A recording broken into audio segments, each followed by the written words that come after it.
सीखते हैं कि प्रश्न नंबर आपका 5वां प्रश्न आपसे क्या कह रहा है।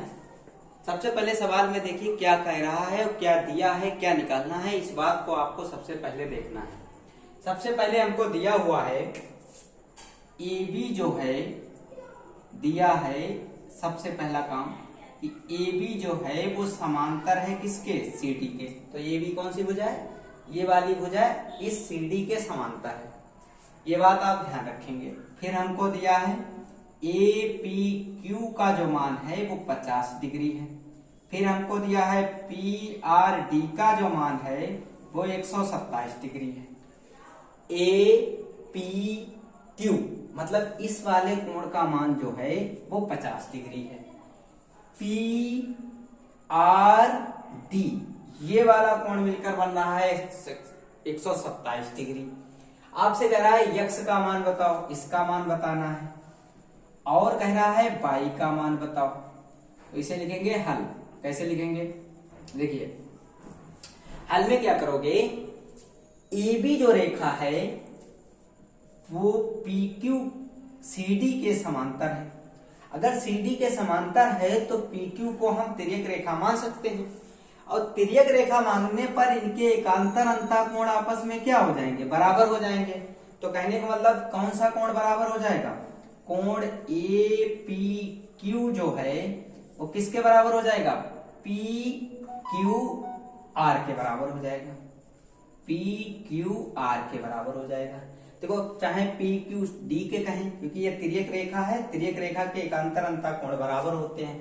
तो ए पी क्यू इसमें लिख देंगे एकांतर अंतःकोण, एकांतर अंतःकोण हो गए, समझ गए। एकांतर कोण बराबर होते हैं। ए पी क्यू का मान है कितना, 50 डिग्री, देखो दिया हुआ है यहाँ पे लिख दो, बराबर पी क्यू आर का मान कितना है, यक्स है। तो यक्स का देखो बच्चों हमको मान मिल गया है 50 डिग्री। फिर से देखिए ए बी फिर से समांतर है। अब की बार हम कौन सी तिर्यक रेखा देते हैं, पी आर तिर्यक रेखा लेते हैं।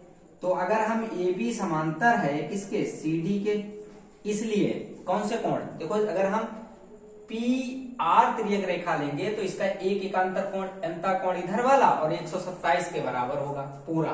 तो पूरे वाले कोण का नाम होगा ए पी आर। कौन सा कोण का नाम होगा, ए पी आर। यहां से लेकर यहां तक का पूरा कोण है ए पी आर।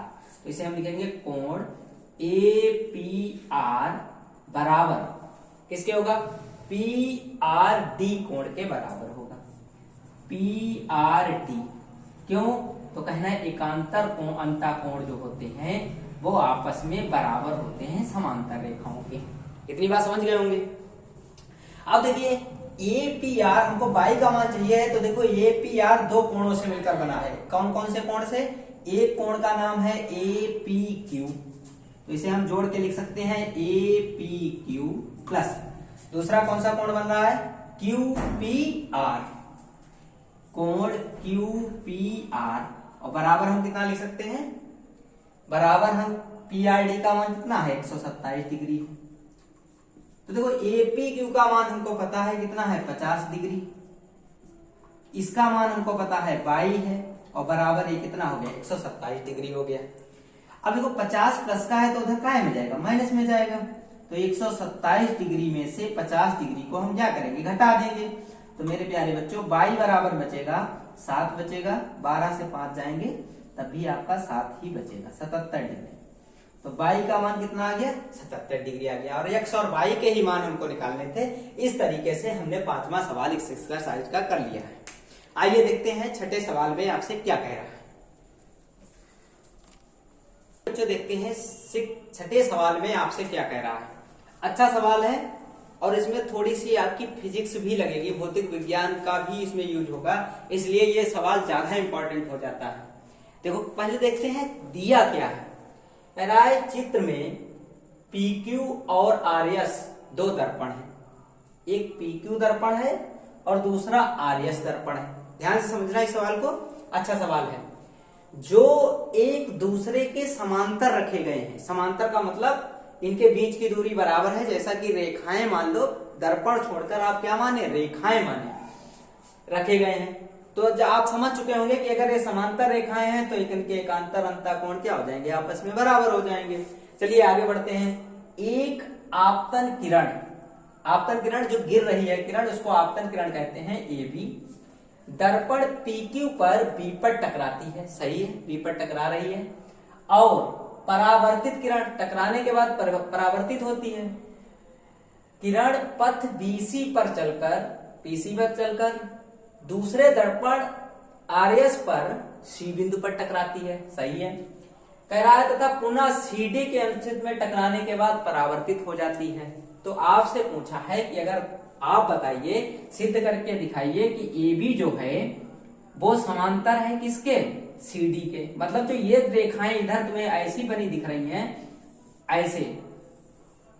ऐसे, तो कहने का मतलब ये जो CD रेखा है, AB रेखा के जो CD रेखा है, ये रेखा समांतर है। तो समांतर होने के लिए आप समझ चुके हैं कि आपको ABC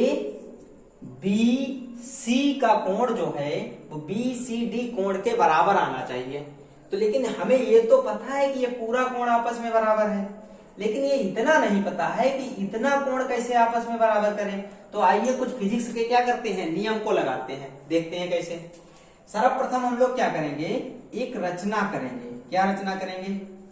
रचना करेंगे कि B बिंदु से एक अविलंब लंब खींचेंगे, उसका नाम हम रख देंगे BE। C बिंदु से एक लंब खींचेंगे, उसका नाम हम लिख देंगे क्या, CF लिख देंगे। इस कोण का नाम हम लोग लिख लेंगे 1, इस कोण का नाम लिख लेंगे 2, इस कोण का नाम रख लेंगे 3, इस कोण का नाम रख लेंगे 4। तो कहने का मतलब मेरे प्यारे बच्चों, ये बात आप समझ चुके होंगे। इसे लिखेंगे सबसे पहले, बिंदु B पर, ऐसे लिखिए PQ पर, बिंदु रेखा, रेखा PQ के बिंदु B से एक लंब BE खींचा तथा रेखा, दूसरी रेखा कौन सी है, RS से के बिंदु C से एक लंब CF खींचा। सही है। लंब खींचने पर देखो ये कोण बना रहे हैं, तो जो अविलंब से कोण बनाते हैं परावर्तन में, वो आपस में क्या होते हैं, बराबर होते हैं। परावर्तन के नियम में बताया जाता है कि अगर कोई भी किरण गिरने के पश्चात परावर्तित होती है तो अविलंब के साथ जो आपतन कोण बनाती है वो परावर्तन कोण के आपस में बराबर होता है। तो इसलिए इसे हम लिख सकते हैं इधर वाले अविलंब के हिसाब से कोण 1 जो है वो कोण 2 के बराबर होगा। कोई कहे क्यों? क्योंकि परावर्तन के कोण आपस में बराबर होते हैं। आपतन कोण तथा परावर्तन कोण आपस में क्या होते हैं, बराबर होते हैं। इतनी बात समझ गए होंगे। तो इसे हम समीकरण नंबर 1 लिख देंगे। इसी प्रकार देखो, कोण 3 जो है वो किसके बराबर होगा, कोण 4 के बराबर होगा। इसको हम समीकरण नंबर कितना कर देंगे, 2 कर देंगे।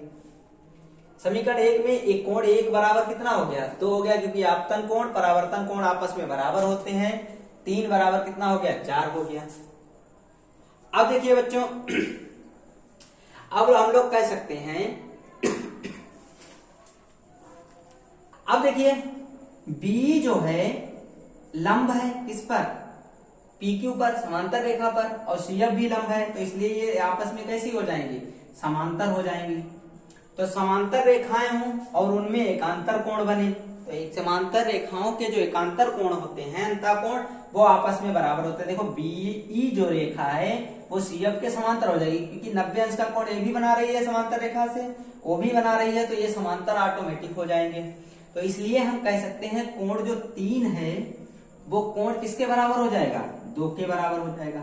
इसे हम समीकरण नंबर कितना डाल दें, 3 डाल दें। इतनी बात समझ में आ गई होगी। अब हमको प्रूव करना है कि ये 3 और 4 मिलकर बराबर हो जाएं और 1 और 2 मिलकर बराबर हो जाए, तो ये दोनों कोण जब वो बराबर हो जाएंगे तो ये AB रेखा CD रेखा के क्या हो जाएगी, बराबर हो जाएगी। आइए देखते हैं क्या करते हैं, जोड़ते हैं इन्हें। कोण 1 को किसमें जोड़े, समीकरण 1 और 2 को जोड़ दें।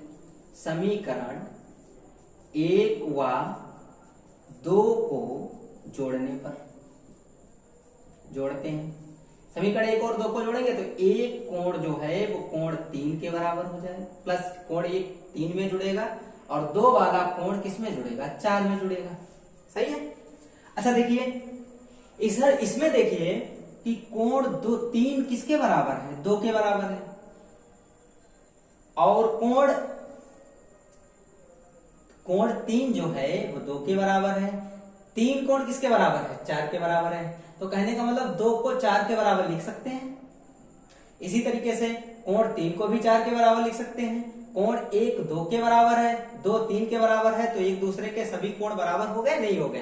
फिर समझिए, कोण 1 किसके बराबर है, 2 के। 2 कोण किसके बराबर है, 3 के। 3 किसके बराबर है, 4 के। मतलब 1 2 3 और 4 सब आपस में कैसे हो गए, बराबर हो गए। तो समीकरण 1 व 2 3 से, समीकरण 1 2 और 3 से अगर देखा जाए तो कोण 1 जो है वो 4 के भी बराबर है। तो कोण 1 की जगह पर हम क्या लिख सकते हैं, 1 ही लिखिए।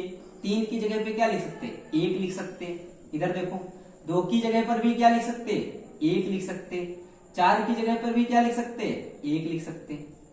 तो ये डबल आ गया कोण 1 के और डबल आ गया कोण 1 के, दोनों आपस में कोण कैसे हो गए, बराबर हो गए। अगर बराबर हो गए हैं तो कहने के मतलब ये कह सकते हैं 3 4 के बराबर था, तो इसको हम लिख सकते हैं ए बी सी जो कोण है वो किसके बराबर है, बी सी डी के। अगर कोण आपस में बराबर हो गए तो ये दोनों रेखाएं जो हैं एकांतर कोण है ये। तो इस तरीके से हमारा प्रूफ हो गया है कि जो ए बी रेखा है वो समांतर होगी किसके, सी डी के। यही प्रूफ करना था।